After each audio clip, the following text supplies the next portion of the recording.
में त्याग होता है, स्वार्थ नहीं, जो यह कहता है कि अगर तुम मेरे नहीं हो सके तो किसी दूसरे की भी नहीं हो सकते। यहाँ प्यार नहीं, स्वार्थ बोल रहा है। सच तो यह है कि प्रेम में जहाँ अधिकार की भावना आती है वही इंसान स्वार्थी होने लगता है, और जहाँ स्वार्थ होगा वहाँ प्रेम समाप्त हो जाएगा।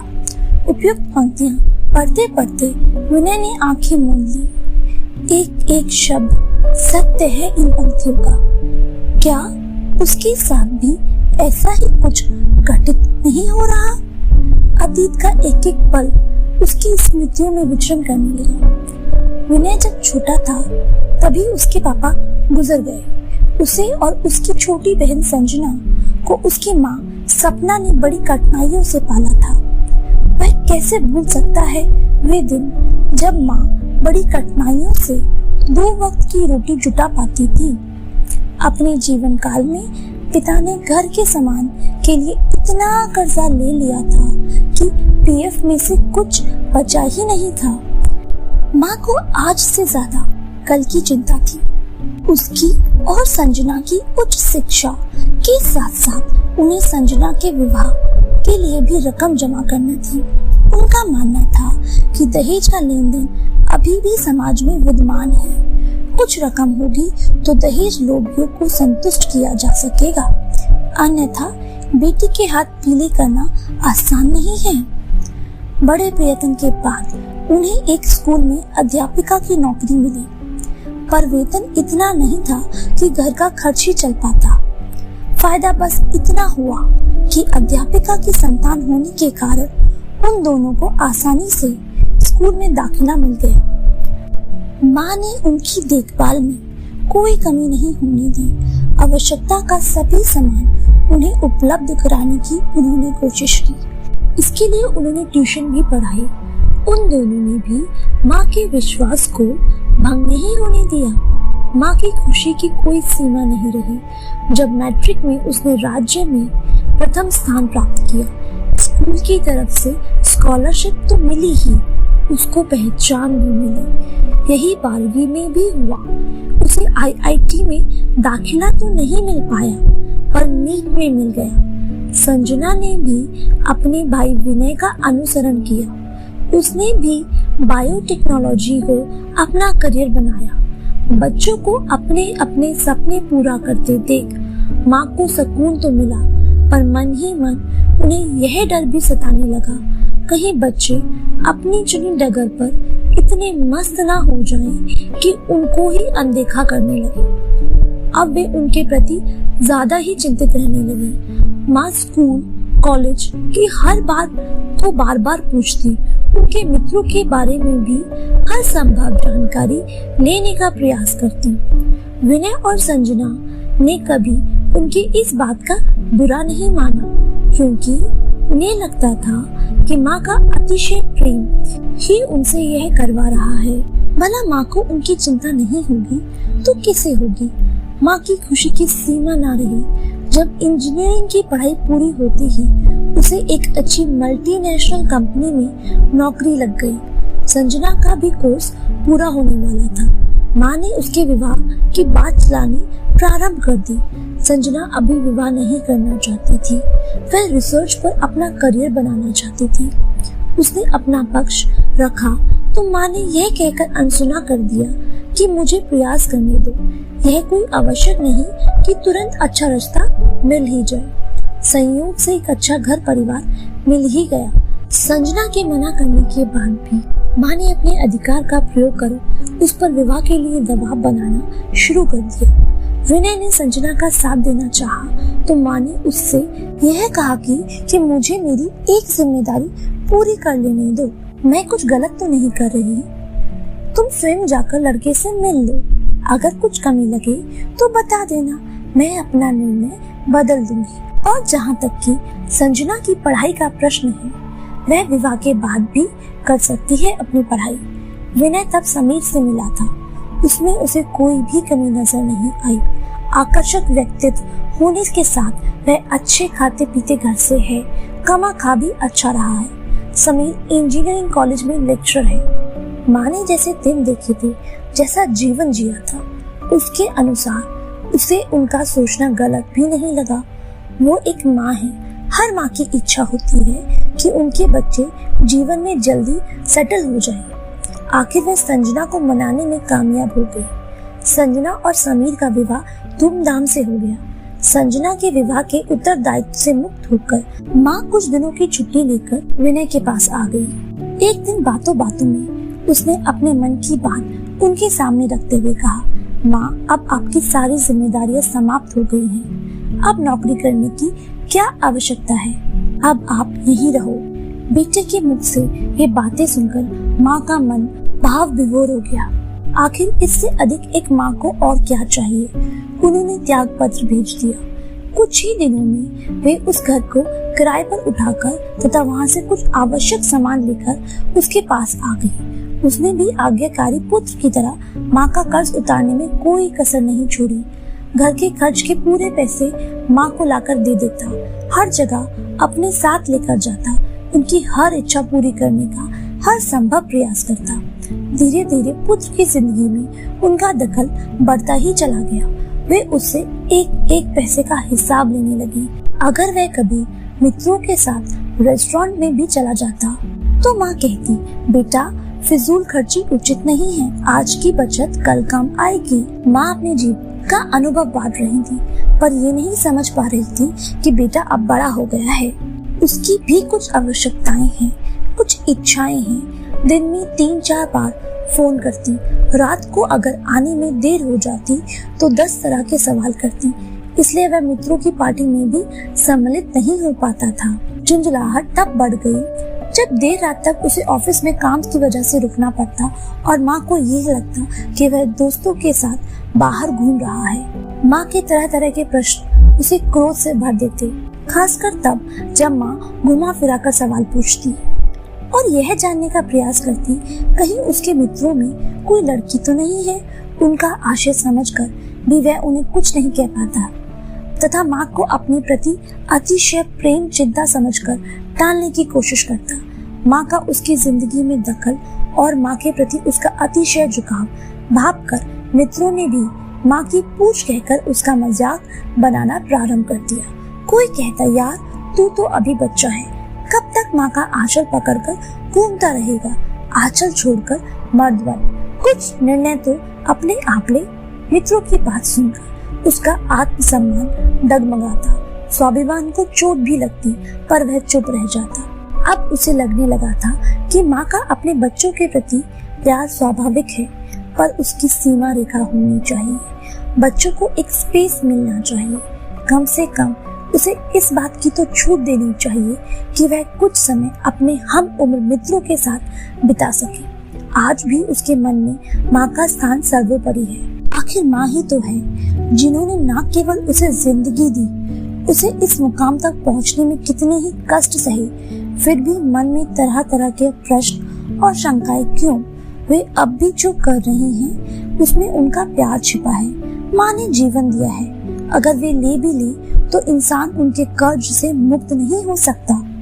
निदा फाजली ने यूं ही नहीं लिख दिया, मैं रोया परदेस में, भीगा माँ का प्यार, दिल ने दिल से बात की, बिन चिट्ठी बिन तार। साल दर साल बीतने लगे। उसके लगभग सभी मित्रों के विवाह हो गए। वे अक्सर कहते, यार कम मिठाई खिला रहा है। वह मुस्कुराकर कहता, मुझे मेरी आजादी प्यारी है, अभी मैं बंधन में बंधना नहीं चाहता। इस बीच कई रिश्ते आए, पर माँ को कोई लड़की पसंद नहीं आती। कहीं परिवार अच्छा नहीं तो कहीं लड़की। अगर सब कुछ ठीक रहा तो लेन देन के मसले पर बात टूट जाती। उसे समझ में नहीं आ रहा था कि माँ ऐसा क्यों कर रही है। जिस दहेज की समस्या से वह संजना के समय त्रस्त थी, वही दहेज का लालच अब उनमें कैसे समा गया। एक रिश्ता तो उसी की कंपनी में ही काम कर रही एक लड़की का था। उसके माता पिता इस रिश्ते के लिए इसलिए ज्यादा उत्सुक थे क्योंकि उन्हें लगता था कि दोनों एक ही कंपनी में काम करने से वो एक दूसरे की समस्याओं को अच्छी तरह समझ पाएंगे। लेकिन माँ को वह लड़की ही पसंद नहीं आई। उसने कुछ कहना चाहा तो माँ बोली, तू अभी बच्चा है, शादी विवाह ऐसे ही नहीं हो जाते। बहुत कुछ देखना और सोचना पड़ता है। उसकी नाक देखी है तूने, कितनी मोटी और चपटी है। अगर उससे तेरा विवाह हो गया तो आगे की सारी पीढ़ियां चपटी नाक लेकर ही आएंगी। उसने कभी भी माँ की बात नहीं काटी थी, तो अब उनसे कैसे कहता कि उसे लड़की का रंग रूप, सूरत, सीरत ठीक ही लगी। नाक भी ऐसी मोटी या चपटी तो नहीं है जैसा माँ कह रही है। पता नहीं माँ ने बहू के रूप में कैसी लड़की मन में बसा रखी है। अब वे क्यों बोल रही हैं कि हर लड़की सर्वगुण संपन्न नहीं होती। सच तो यह है कि वह इस रिश्ते के आने से पहले कई बार ऑफिस कैंपस में उस लड़की को देख चुका था। आंखें भी मिली थी, शायद चाहने भी लगा था। उस दिन वह बहुत ही निराश हुआ था।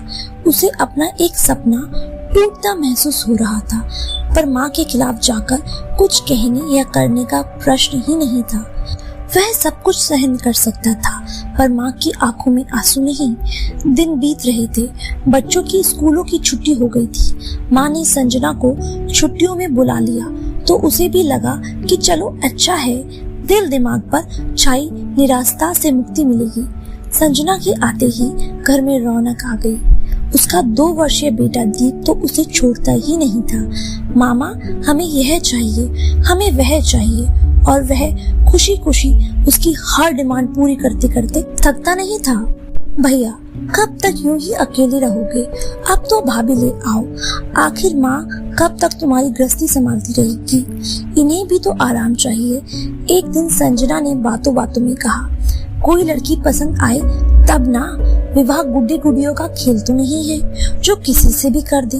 उसकी जगह माँ ने उत्तर दिया, आखिर भैया को कैसी लड़की चाहिए मुझे बता दो, मैं ढूंढ लूंगी। अरे विनय, संजना को जलेबी बहुत पसंद है।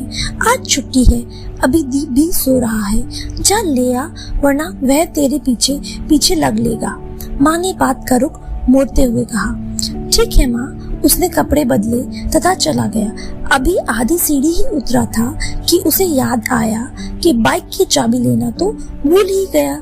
चाबी लेने वह उल्टे पैर लौट आया। घंटी बजाने ही वाला था कि माँ की आवाज सुनाई दी, तू बार बार विनय के विवाह के लिए मुझ पर क्यों दबाव डालती है? अरे अगर उसका विवाह हो गया तो क्या तू ऐसे आकर यहाँ रह पाएगी, या मैं घर को अपने अनुसार चला पाऊंगी? हर बात में रोक टोक मुझसे सहन नहीं होगी। माँ की आवाज आई, पर माँ, यह तो ठीक है कि भैया तुमसे बहुत प्यार करते हैं, भला तुम इतनी स्वार्थी कैसे हो सकती हो? इस दुनिया में हर इंसान स्वार्थी है, फिर मैं क्यों नहीं बन सकती? मैंने इतने कष्ट झेले हैं, अब जाकर कुछ आराम मिला है, फिर कोई आकर मेरा अधिकार मुझसे छीन ले, यह मुझसे सहन नहीं होगा। माँ, अगर भैया को तुम्हारी इस भावना का पता चला तो संजना ने आक्रोश भरे स्वर में कहा, पता कैसे चलेगा? यह मैं तुझसे कह रही हूँ। अब तुझ पर इतना विश्वास तो कर ही सकती हूँ कि इस राज को राज ही रहने देगी। पर माँ, इस संदर्भ में अब मैं एक शब्द नहीं सुनना चाहती। तू अपनी गृहस्थी संभाल और मुझे मेरे तरीके से जीने दे। अगर ऐसा था तो तुमने मेरा विवाह क्यों किया? तुम्हारे अनुसार मैंने भी तो किसी का बेटा छीन लिया है। तेरी बात अलग है, तू मेरी बेटी है, तुझे मैंने अच्छे संस्कार दिए हैं। इससे आगे विनय से कुछ सुना नहीं गया। वह उल्टे पांव लौट गया। लगभग 1 घंटे बाद माँ का फोन आया। मन तो आया बात ना करे, पर फोन उठा ही लिया। कहाँ हो तुम बेटे? इतनी देर हो गई, चिंता हो रही है। आज माँ के स्वर की मिठास पर उसे भी तृष्णा हो आई, पर फिर भी आदतन सहज स्वर में बोला, कुछ दोस्त मिल गए हैं, नाश्ते पर इंतजार मत करना, मुझे देर हो जाएगी। तेरे दोस्त भी तेरा पीछा नहीं छोड़ते। अच्छा, जल्दी आ जाना, वरना दीप उठते ही तुम्हें ढूंढेगा। माँ का कई बार फोन आते देख उसने फोन स्विच ऑफ कर दिया। लगभग शाम को लौटा तो माँ के तरह तरह के प्रश्नों के उत्तर में उसने सिर्फ इतना कहा, अचानक बॉस ने बुला लिया। उनके साथ किसी प्रोजेक्ट पर बात करते करते गहमा गहमी हो गई। आज प्लीज मुझे अकेला छोड़ दीजिए, बहुत थक गया हूँ। माँ को अचंभित छोड़कर वह अपने कमरे में चला गया तथा कमरा बंद कर लिया। पता नहीं क्या हो गया है इसे आज से, पहले तो ऐसा कभी नहीं किया। भैया कह रहे थे कि बॉस से कुछ गहमा गहमी हो गई है, हो सकता है कुछ ऑफिस की परेशानी हो।